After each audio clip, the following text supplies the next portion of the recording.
Sorry 10 medical seats వస్తాయి కదా. సంక్షేమ పథకాలు మీరు మేనిఫెస్టో చూస్తే భారీ అంటే భారీ మేనిఫెస్టో ప్రకటించారు.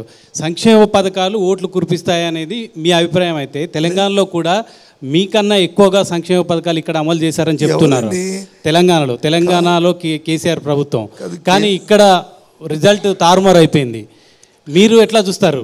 అందుకే ఇక్కడ నేను ఇప్పుడు ఏం మాట్లాడినా ఇంకా మళ్ళీ ఇక్కడ కేసీఆర్ అప్పుడు పరిపాలన గురించి అక్కడ జరిగిన చిన్న చిన్న ఇబ్బందుల గురించి అవన్నీ మనం ఇప్పుడు ఎత్తుకోవచ్చు వస్తుంది.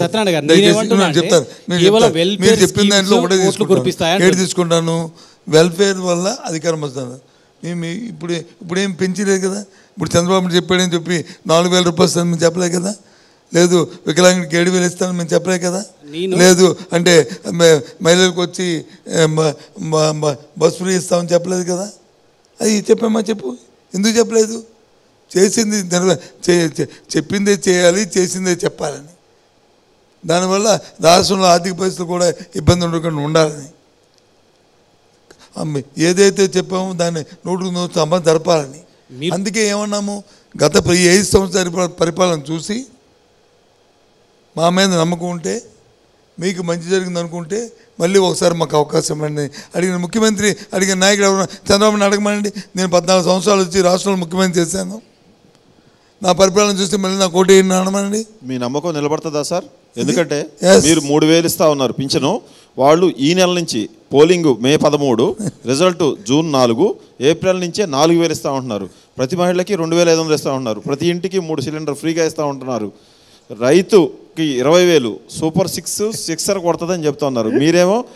మీరు ఓన్లీ 3 కొట్టారు. రైతు భరోసా, అమ్మఒడి, పింఛను 4 ఏళ్ల తర్వాత. ఒక ఎగ్జాంపుల్ చెప్తాను. అంటే దీనికి అది సరిపోతుందో లేదో నాకు తెలియదు, కానీ అది సరిపోతుంది. వాడికి అవసరం వచ్చి ఒకడు అప్పు తీసుకుంటాడు. తీసుకున్నప్పుడు సాధారణంగా రూపాయి అప్పు 2 రూపాయలు అప్పు తీసుకుంటాడు. తిరిగి చెల్లించేద్దాం అని సంప్రదిస్తాం. 10 రూపాయలు ఒకడు వచ్చి 10 రూపాయలు అప్పు తీసుకుంటాడు. అది తిరిగి ఇస్తాడు. అది 2 నెలలతో పని అయిపోద్ది.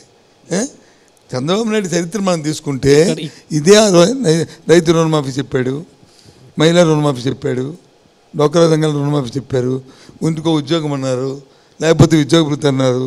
మరి అవన్నీ ఆయన చెప్పిన మాటలే కదా. ఇవన్నీ ఎప్పుడో చెప్పలేదు. మీరు అర్థం చేసుకోవాల్సింది ఏంటంటే ఇది ఎప్పుడో చెప్పలేదు.